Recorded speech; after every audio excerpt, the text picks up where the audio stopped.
शुभ रात्रि बच्चों। मैं रूप कुमार तिवारी आप सभी का हार्दिक स्वागत एवं अभिनंदन करता हूं। अभी आप जाने होंगे कि लॉकडाउन के कारण या इस कोरोना महामारी के कारण आपका जो सिलेबस था वो 30% कम हो गया। अर्थात जो आपको पढ़ना है केवल 70% या 70% ही आपको पढ़ना है। तो आज मैं आपको समझाऊंगा कि क्या आपको पढ़ना है और क्या आपके कोर्स से कटा है। अब आप देख रहे हैं कि मैं सामान्य हिंदी का पाठ्यक्रम बता रहा हूँ। कक्षा 12 का पूर्णांक कितना है? 100 नंबर का।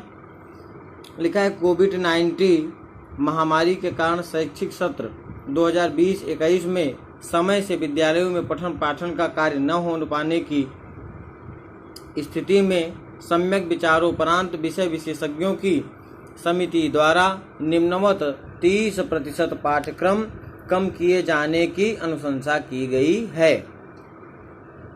अब जो पाठ्यक्रम आपका 30% कम हुआ है वो क्या कम हुआ है?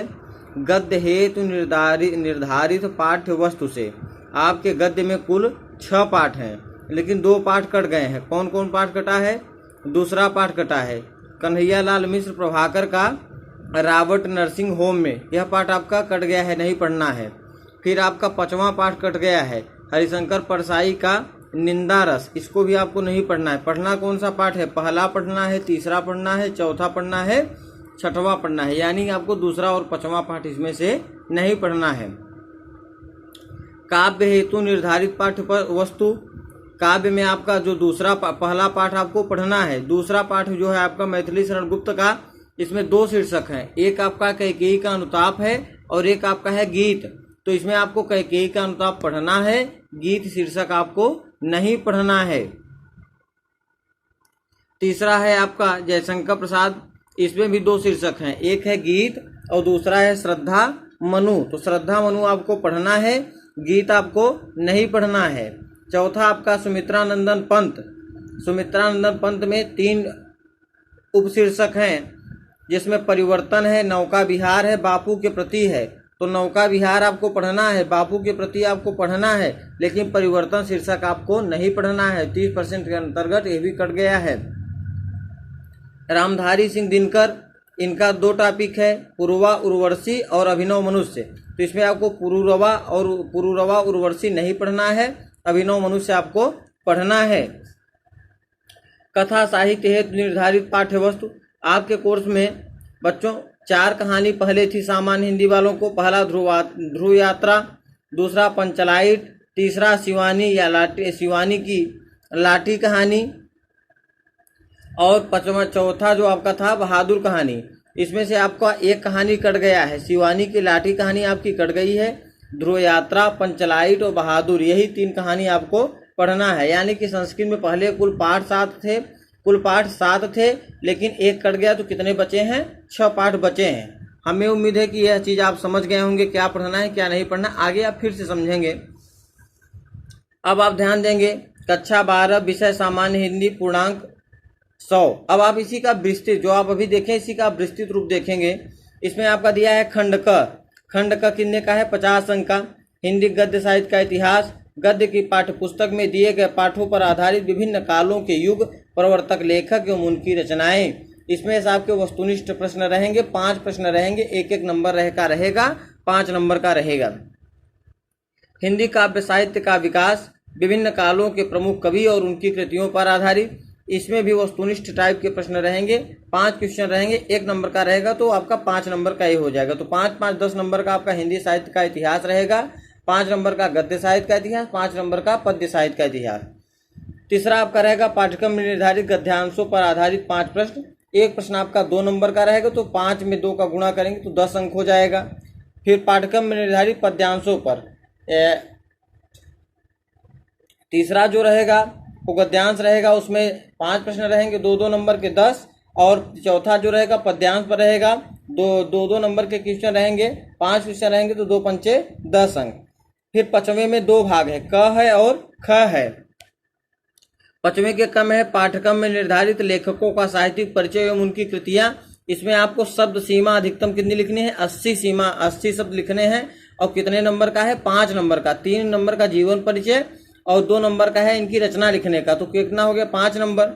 फिर ख में क्या है? पाठ्यक्रम में निर्धारित कवियों का साहित्यिक परिचय, एवं कृतियां, इसमें आपका कितने शब्द है? अधिकतम 80 शब्द है। तो 3 इसमें भी वही है, 3 नंबर जीवन परिचय का और 2 नंबर इनकी रचनाओं का, अर्थात जो आपको शब्द सीमा है 80 शब्द ही आपको लिखने हैं। छठवां क्या है? पाठ्यक्रम निर्धारित कहानियों का सारांश उद्देश्य पर आधारित प्रश्न। ये भी आपका कितने नंबर रहेगा? 5 नंबर का रहेगा। 2 आएगा प्रश्न, 1 प्रश्न आपको करना रहेगा।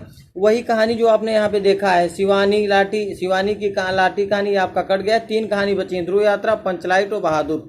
इन्हीं 3 कहानियों में से आपका छठवां प्रश्न आपका रहेगा। 7वां प्रश्न जो है, पाठ्यक्रम में निर्धारित खंडकाव्य की कथा वस्तु एवं प्रमुख पात्रों का चित्रण। जो आपका खंडकाव्य है, मैंने उस दिन बताया था कि आपका जो खंडकाव्य है, आलोक वृत्त खंडकाव्य आपके प्रयागराज जिला में चलता है। उसी से आपके 2 प्रश्न आएंगे, 1 प्रश्न करना होंगे। वो आप 11 में पढ़ भी चुके हैं, जिसमें से आपको 8 सर्ग का, चलिए 8 सर्ग का 8 सर्ग में से किसी एक सर्ग का सारांश पूछ लेता है, या तो गांधी जी का चरित्र चित्रण जरूर पूछता है। आपका कितने का रहेगा? 5 नंबर का। फिर आप खंड ख में देखेंगे, ये भी 50 नंबर का है। खंड ख में जो 8वां का क है, पाठ्यक्रम में निर्धारित संस्कृत गद्य का संदर्भ सहित हिंदी में अनुवाद, ये आपका 7 नंबर का रहेगा। 2 नंबर संदर्भ का है, 5 नंबर हिंदी अनुवाद का है। 2 गद्य आएंगे, 1 गद्य करना होगा। फिर 8वें का जो ख है, पाठ्यक्रम में निर्धारित संस्कृत पद्य का संदर्भ सहित हिंदी में अनुवाद। इसमें भी आपकी 2 पद्य आएंगे या 2 श्लोक आएंगे, 1 श्लोक का करना होगा। ये भी आपका 7 नंबर का है, जिसमें 2 नंबर का संदर्भ रहेगा, 5 नंबर का इसमें आपका हिंदी अनुवाद का रहेगा। फिर 9वां आपका क्या है? लोकोक्तियों एवं मुहावरों के अर्थ एवं वाक्य प्रयोग। क्रम संख्या 11 एवं 12 से वस्तुनिष्ठ प्रश्न पूछे जाएंगे। फिर इसमें क्या बताया कि लोकोक्तियों एवं मुहावरों के अर्थ एवं वाक्य प्रयोग, अर्थात आपके किताब में कुछ लोकोक्तियां एवं मुहावरे दिए गए हैं, उसमें से पूछे जाएंगे। वो भी 2 प्रश्न पूछे जाएंगे, 2 अंक का रहेगा। फिर दिया है 10वें का क, ये जो दिया है 10, क्रम संख्या 11 एवं 12 से वस्तुनिष्ठ प्रश्न पूछे जाएंगे। अभी आप नीचे देखेंगे इसका।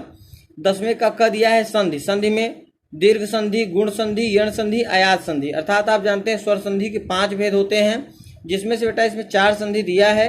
4 में से केवल 3 संधि ही आपको पढ़ना है। 3 संधियों संबंधी शब्दों का संधि विच्छेद रहेगा। ये आपका गलत लिख गया, हमें लगता है कि यहाँ 4 संधि ही आपको पढ़नी होती है, 1 संधि का छूट रहता है।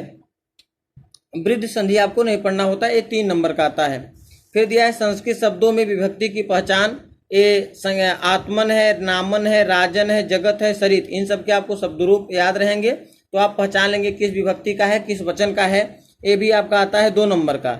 इसमें ये तो है संज्ञा शब्द है, ये सर्वनाम शब्द है। सर्वनाम शब्द में 3 है, सर्व है, इदम है, यद, और संज्ञा में कितने हैं? 5 हैं। फिर 11 का क में दिया है शब्दों में सूक्ष्म अंतर। ये आपका 2 क्वेश्चन आएंगे, 2 अंक का रहेगा, ऑब्जेक्टिव टाइप में रहेगा। जैसा कि आपने यहाँ पढ़ा है कि क्रम संख्या 11 एवं 12 से वस्तुनिष्ठ प्रश्न पूछे जाएंगे। फिर ख आपका रहेगा अनेकार्थी शब्द। अनेकार्थी शब्द में 2 आएंगे, 2 नंबर का। अनेक शब्दों के लिए 1 शब्द वाक्यांश जो होता है, जैसे आप जानते हैं कि जो कभी न मरने वाला हो, अमर, तो क्या हो गया आपका? वाक्यांशों के लिए 1 शब्द है। तो ये आपका 2 प्रश्न आएंगे, 2 में से 2 प्रश्न आएंगे, 2 अंक का रहेगा। वाक्यों में त्रुटि मार्जन, वह त्रुटि लिंग संबंधी हो सकती है, वचन संबंधी, कारक संबंधी, काल संबंधी, वर्तनी संबंधी त्रुटि हो सकती है, 2 नंबर का रहेगा। फिर आप देखेंगे 12 का क। 12 के क में रहेगा रस, श्रृंगार, करुण, हास, वीर एवं शांत रस। 5 रस हैं, इनमें आपके लक्षण एवं उदाहरण है, आपका 2 नंबर का आएगा। ये 5 रस आप कक्षा 11 में पढ़ चुके हैं। अब मैं अगले पृष्ठ पे चलता हूँ। ये तो आपका रहा पहला पृष्ठ। अब मैं दूसरे पृष्ठ पे चलता हूँ।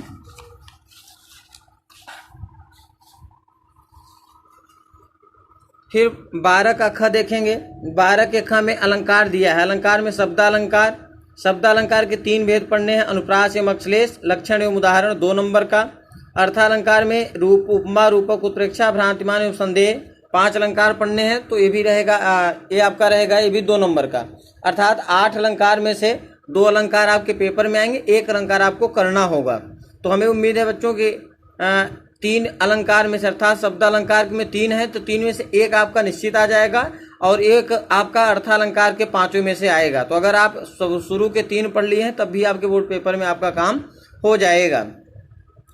छंद मात्रिक, अब छंद में आपके मात्रिक छंद है, 4 छंद हैं, 2 चौपाई, दोहा, सोठा, कुंडलिया, और चारों छंद अभी आप 9 से लेकर के 11 तक में पढ़ चुके हैं। यही छंद आपके चारों 12 में रख दिए हैं। ये भी आपका कितने नंबर का रहेगा? 2 नंबर का। पत्र लेखन है निम्नलिखित में से किसी एक पर। 3 टाइप के प्रश्न पत्र आएंगे, मैंने बताया था। एक नियुक्ति आवेदन पत्र, बैंक से किसी व्यवसाय के लिए ऋण प्राप्त करने का आवेदन पत्र, अपने नगर या गांव की सफाई है संबंधित अधिकारी को प्रार्थना पत्र। ये 3 टॉपिक रहेंगे। 3 टॉपिक में से 2 टॉपिक आपके पेपर में आएगा, 1 टॉपिक आपको करना होगा उसमें से। ये आपका रहेगा 6 नंबर का। फिर आपका रहेगा निबंध। यह निबंध विज्ञान संबंधी, वाणिज्य संबंधी, शिक्षा, कृषि, सामाजिक एवं राजनीतिक चेतना पर आधारित, जनसंख्या संबंधित, स्वास्थ्य, शिक्षा एवं पर्यावरण से संबंधित, यह निबंध आपका रहेगा 9 नंबर का। अब आप पाठ्यवस्तु देखेंगे जो आपका कटा हुआ है। पुराना आपका क्या था कि सामान्य हिंदी विषय के लिए निम्नलिखित पाठ्यवस्तु का अध्ययन करना होगा। गद्य हेतु निर्धारित पाठ्यवस्तु। गद्य में आपके 6 पाठ थे।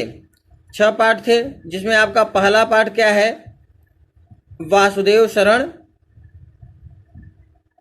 अग्रवाल का। पहला पाठ आपका क्या है, वासुदेव शरण अग्रवाल का। जो आपका है पाठ का नाम क्या है, राष्ट्र का स्वरूप। तो पहला पाठ आपके कोर्स में है, पहला पढ़ना पड़ेगा।